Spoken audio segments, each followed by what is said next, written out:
صدق اللہ العلی العظیم وبلغنا علی رسولہ النبی الکریم۔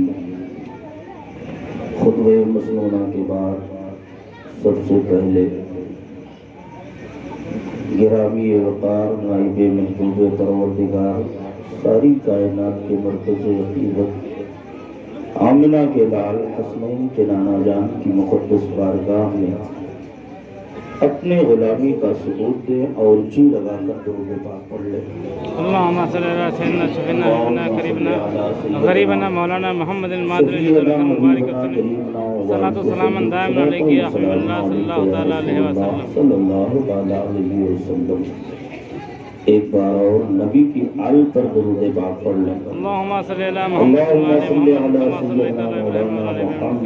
مختلف الملوان وتعقب الاسران وقر الجديدان واستقل الفرقدا وبلغ روحه وارواح اهل بيته منا تحية وسلام وبارك وسلم عليه كثيرا۔ حضرات، آپ مجھے جانتے ہیں، میں آپ کو پہچانتا ہوں۔ یہ محبوب تم کہہ دو، میں نہیں کہتا، میں نہیں کہتا ہوں، تم کہہ دو کہ اگر اللہ کو دوست رکھنا چاہتے ہو تو میری اطاعت کرو، اور جب تم میری اطاعت کرو گے تو اللہ تمہیں اپنا محبوب بندہ چن لے گا۔ حسن فطرت کے ہر ایک جلوے سے بیگانہ بنا، حسن فطرت کے ہر ایک جلوے سے بیگانہ بنا، دل بڑا ہوشیار تھا اس در کا دیوانہ بنا، دل بڑا ہوشیار تھا اس در کا دیوانہ بنا، چاند کی رفعت کو چھو لینا کہاں کی عقل ہے،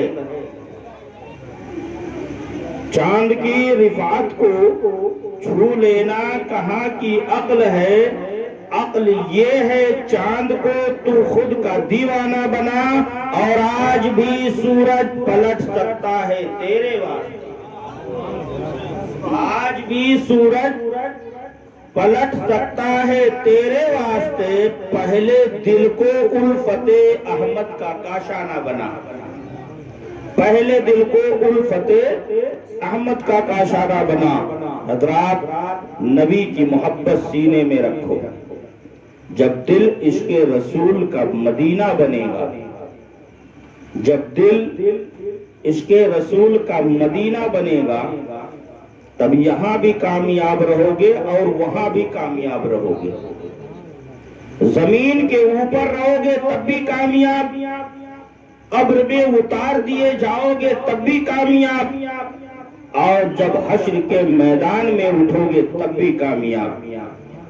امام احمد رضا خان فاضل بریلوی علیہ رحمت و رضوان نے اسی لیے فرمایا کہ اللہ کی سرتابہ قدم شان ہے یہ، اللہ کی سرتابہ قدم شان ہے یہ، انسان ہی انسان وہ انسان ہے یہ، قرآن تو ایمان بتاتا ہے انہیں، ایمان یہ کہتا ہے میری جان ہے یہ، ایمان یہ کہتا ہے میری جان ہے یہ۔ حضرات، امام احمد رضا خان اعلیٰ حضرت سرکار کا نام گلی گلی ہو رہا ہے، جگہ جگہ ہو رہا ہے، جلنے والے جل بھی رہے ہیں، کہنے والے کہہ بھی رہے ہیں، نعرہ لگانے والے نعرہ بھی لگا رہے ہیں۔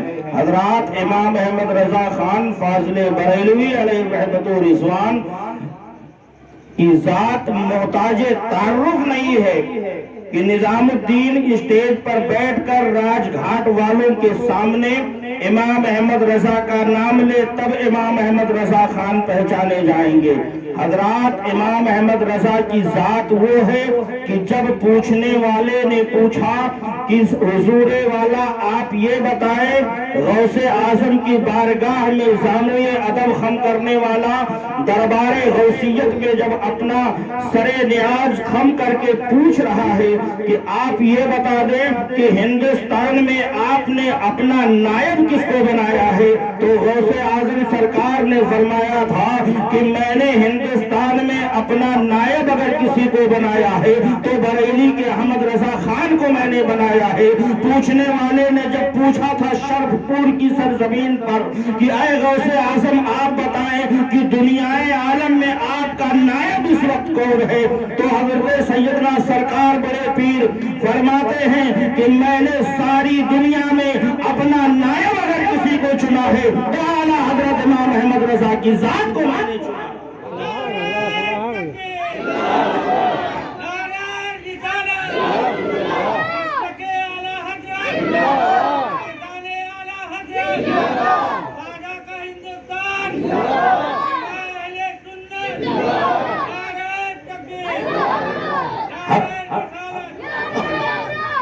حضرت علامہ محمد شریف شرف پوری علیہ الرحمٰن خام میں دیکھا، غوث اعظم سرکار کو پوچھا آپ کا نائب کون ہے، تو غوث ثقلین نے فرمایا کہ میرا نائب اس وقت پوری دنیا میں امام احمد رضا ہے۔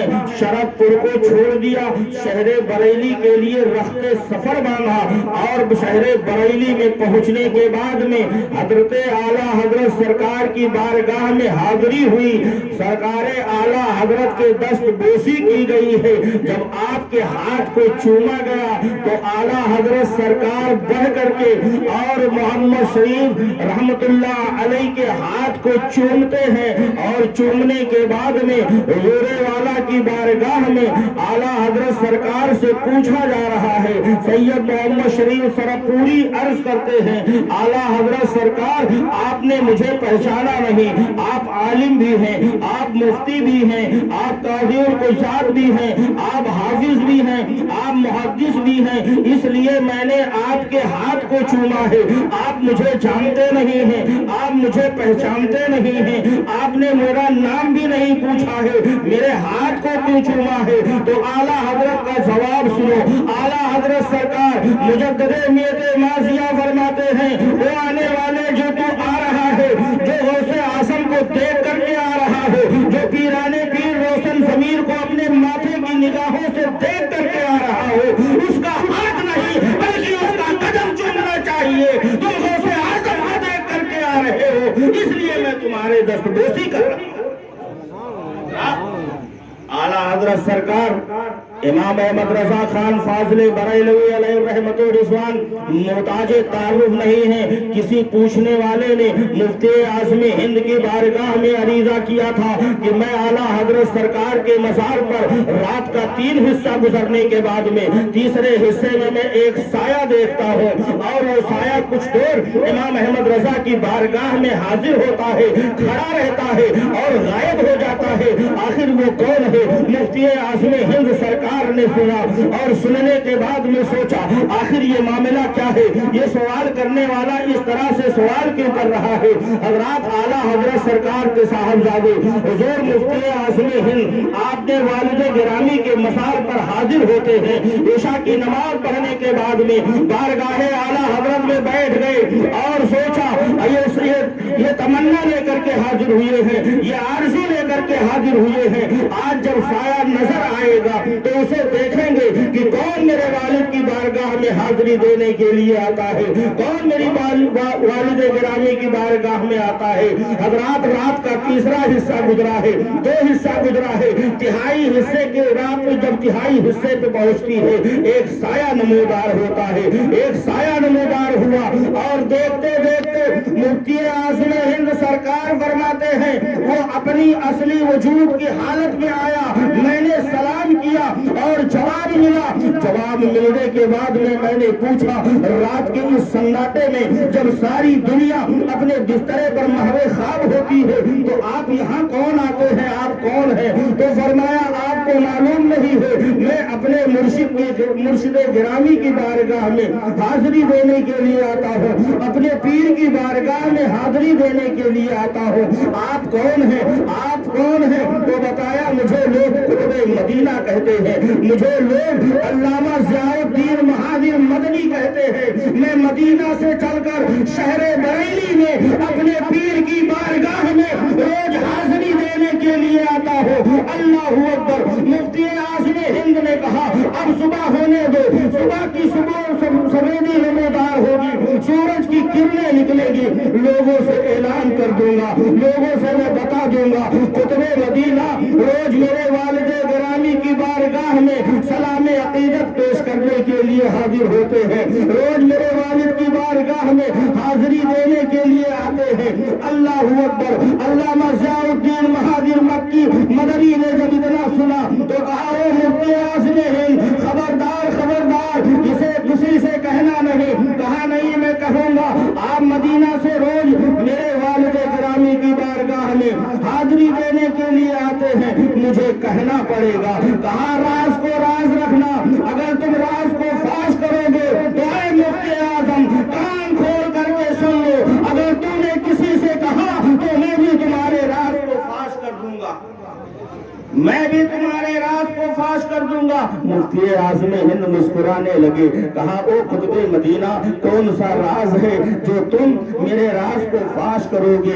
حضرات انہوں نے کہا اگر تم دنیا والوں سے، اگر تم بریلی والوں سے، اگر تم اپنے مریدوں سے، اگر تم اپنے احباب سے یہ کہو گے علامہ ضیاء الدین اپنے مزار سے مدینہ سے نکل کر کے شہر بریلی میں میرے باپ کی بارگاہ میں سلام عقیدت پیش کرنے کے لیے آتا ہے، تو میں کہہ دوں گا کہ اے لوگوں میں مدینہ سے چل کر کے اپنے پیر کی بارگاہ میں حاضری دینے بریلی آتا ہوں، وہ بریلی کا مفتی اعظم ہند جسے کہتے ہو یہ روز شہر بریلی کو چھوڑ کر شہر مدینہ حاضری دینے کے لیے چلا جاتا ہے۔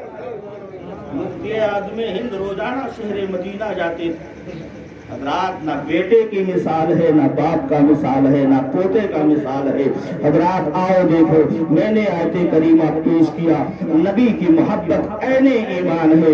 حضرات اللہ کا ایک ولی ہے جسے دنیا مسلم ابن عامر کہتی ہے، دنیا مسلم ابن عامر کہتی ہے۔ ایک دن مسجد کے اندر حاضر ہوئی، دیکھا ایک قبر کھودنے والا ہاتھ میں تسبیح لیے بیٹھا ہے، اللہ اللہ کی صدا بلند کر رہا ہے، یا رحمانو یا رحمانو یا رحیم کہہ رہا ہے۔ مسلم ابن عامر سے رہا نہیں گیا، قریب پہنچے، پوچھا وہ قبر کھودنے والا؟ کہا ہاں کیا معاملہ ہے؟ کہا یہ تیرے ہاتھ میں تسبیح کیسے؟ میں تجھے اچھے سے جانتا ہوں، میں تجھے قریب سے جانتا ہوں، تو قبر کھودتا ہے۔